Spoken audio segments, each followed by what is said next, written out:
안녕하십니까. 김필수 자동차 연구소의 김필수입니다.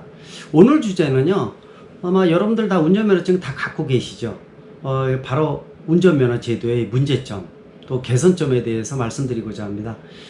대한민국의 운전면허 제도 사실 언급하기 창피할 정도입니다. 좀 후진적이고 낙후되어 있다는 것이죠. 아마 OECD 국가 중에서 대한민국 같은 운전면허제도 갖고 있는 나라 없다고 보고 있습니다. 또 최근에 모바일 라이센스라고 해서 그 휴대폰에다가 운전면허증을 발급받아서 진행하는, 그래서 자기 신분이 성인이라는 걸 알려주기도 하고, 이런 여러 가지 움직임에 대해서는 다른 어떤 국가보다도 빨리 움직인다 이렇게 볼 수가 있어서 국민의 편의성을 높인다고 볼 수가 있습니다. 그러나 가장 큰 문제는 근본적으로 운전면허 제도가 너무 낙후되어 있다는 것이죠. 지난 MB 때 벌써 한 10년 다 돼가고 있죠. MB 때 대국민 간담회를 통해서 국민들한테 불편함을 없애주기 위해서 지금 간소화 일을 이루겠다라고 하면서 운전면허 제도 간소화를 발표했습니다. 그때 그 50시간이 넘던 국내의 운전면허 이 기간이요, 시간이 11시간으로 줄어들었습니다. 5분의 1 미만으로 줄었다는 얘기죠. 운전면허 제도하게 되면은 사실 대통령이 얘기한 간소화에 대한 부분들은 이렇게 시간을 줄여서 하라는 게 아니라 비용을 절감할 수 있는 방법을 찾으라는 뜻이었었는데 너무 오버했다는 것입니다.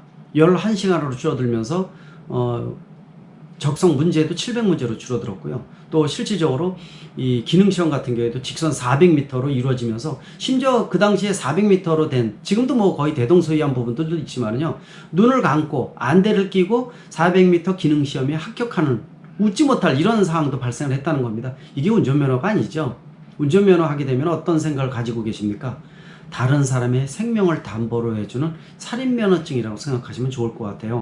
그만큼 다른 선진국가에서는 운전면허 제도는 규제하는 별도로 점차 강화를 하고 있다는 겁니다. 왜? 다른 사람의 생명을 담보로 한다는 측면에서 강화를 하면 할수록 교통사고 줄어들고 사망자도 줄어들겠죠. 당연한 과정이라고 보고 있습니다.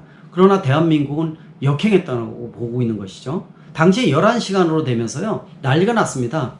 뭐 젊은이들 같은 경우에는 운전면허 제도가 낮아지다 보니까 실제로 대한민국에서 운전면허를 딸 때는 왜 땁니까?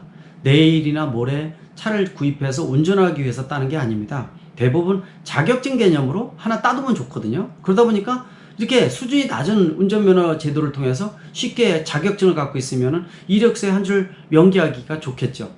그러다 보니까 중국에서도요, 일주일에 단기 관광비자로 오면서 국내에서 연간 사드 이후에 관광객이 급감했음에도 불구하고 매년 5,000명씩 이 운전면허를 취득해서 중국으로 돌아갔다는 것은 상당히 심각한 문제가 있겠죠. 대한민국에서요, 운전면허를 취득해서 중국에서 제출을 하면은요, 자국에서 필기시험만 보고 중국 면허로 바로 바꿔주거든요. 뭐 아시겠지만은 중국이 아직 우리보다도 교통 후진국이다, 뭐 또 역주행하는 것도 많이 볼 수가 있고, 여러분들 중국 가셔서 많이 보셨을 겁니다. 아직 대한민국하고 비교가 안 될 정도로 교통 후진국이고 떨어져 있죠. 그럼에도 불구하고 국내에서 운전면허 제도의 이 어떤 이 방법보다도 중국에서 이 실제로 운전면허 제도는요, 몇 달이 걸리고 비용도 수백만 원 이상이 듭니다. 그러다 보니까 5,000명이 국내에서 따가는 웃지 못할 일이 발생을 하다 보니까 중국 정부에서 국내 우리나라 경찰청에다가 공문도 보냈습니다. 단기 관광비자로 왔을 때 면허 못 따가게 해달라, 이런 요청을 했었는데 국내에서 이 부분도 묵살냈습니다. 제가 다른 나라를 많이 보지는 않겠습니다. 호주 2년 걸립니다. 정시면허까지요. 독일 3년 걸립니다. 얼마큼 강화되어 있고 어려운지를 알 수가 있겠죠. 즉 다시 말하면요, 이 정식 면허를 받기 전까지 준면허나 예비면허를 통해서 그만큼 오래 간다는 것이고요. 실제로 옆에 도로에서 뭐 비상 시에 어떤 차가 진입을 한다든지 또는 공사장이라든지 이러한 실제 실험을 통해서 운전면허 제도를 준면허 예비면허를 통해서 굉장히 까다롭게 만들어주고 있다는 겁니다. 이웃 국가 중에서요, 일본하고 중국만 한번 비교해 보십시오. MB가 이 운전면허 제도 간소화 발표하기 이전에요, 한중일이 거의 비슷했었습니다. 대한민국 현실 어떻습니까? 아까 11시간이라고 말씀드렸죠. 이거 하도 말이 많다 보니까 경찰청에서요, 단 2시간 늘렸습니다. 13시간입니다. 그러나 13시간 가지고 무엇을 배우고 있습니까? 실질적으로 이론적으로 따지면은요, 하루 반이면 딸 수 있는 대한민국의 운전면허 제도라고 보시면 될 것 같아요. 일부 학원에서는 이런 얘기도 나오고 있어요. 차를 가지고 초보 운전자가 길거리 나갔을 때 위험하다고 느끼면은요, 1차선을 달려라, 이런 얘기도 있습니다. 추월로만 달리면은 왼쪽 반은 안 봐도 되니까 오른쪽 반만 봐라, 이런 얘기도 있을 정도입니다. 요새 스텔드카 느끼시죠? 도심지에서 시커멓게 차폭등도 안 켜고 차 덩어리가 아무것도 안 켜고 휙 들어오고 휙 나가는 거 보셨을 겁니다.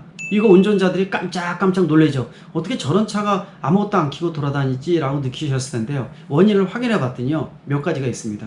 하나는 DRL이라고 주황주행등이 보급이 되면서 앞을 비추죠.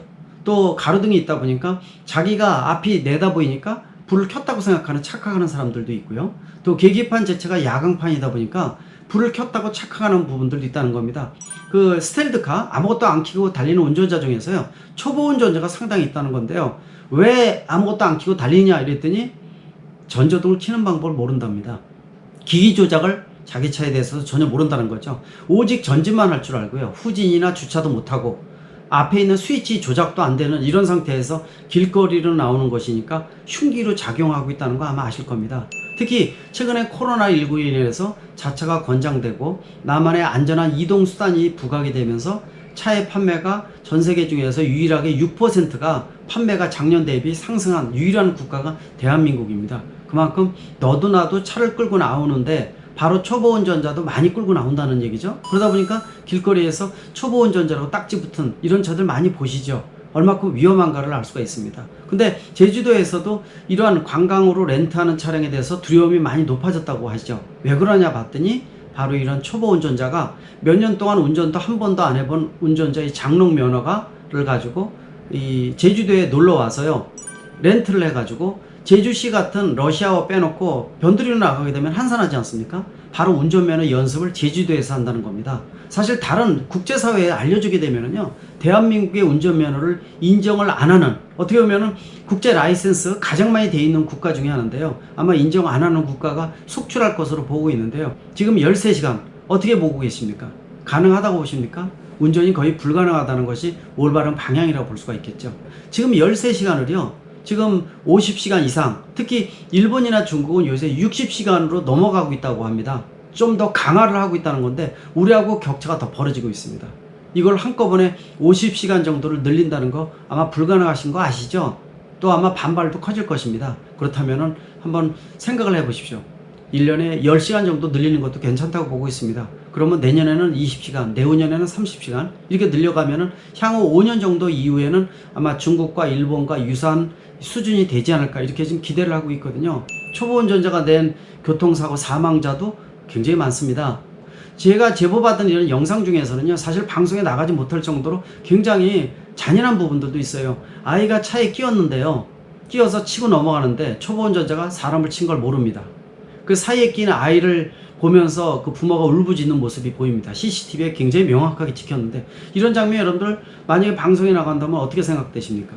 초보 운전자가 사람을 치거나 물건을 치거나 본인 전혀 인지하지 못한다는 거죠. 여러분들도 아마 몇십 년 전에 처음에 차를 운전할 때 그 긴장된 순간 느끼실 겁니다. 그때만 하더라도 50시간 이상의 교육을 받아서 진행을 하는데도 불구하고 길거리에 처음 나갔을 때 얼마큼 두려움을 느꼈습니까? 또 요새 보면은 사고 중에서 2차 사고가 나와서 대피하는 방법을 모른다든지, 화재가 생겼을 때도 사진만 찍고 있고 아무것도 못하고, 또 물에 빠졌을 때도 마찬가지죠. 비상시에 대처 방법 배운 적 있습니까? 이걸 누가 가르칩니까? 바로 운전면허 제도를 통해서 배워야 된다는 겁니다. 최근에 법을 보게 되면은 민식이 법이라고 해서 특히 어린이 보호구역에서의 가중처벌 조항 논란이 상당히 많았죠. 또 하리미법이라고 해서 경사로 주차장에서 고인목을 설치한다든지 이런 어떤 말도 안 되는 이런 법들이 많이 등장을 하고 있죠. 이 법의 근본 취지는요, 형사적인 처벌, 벌칙 기준을 강화하는 게 중요한 게 아니라 선진국을 보십시오. 바로 교육입니다.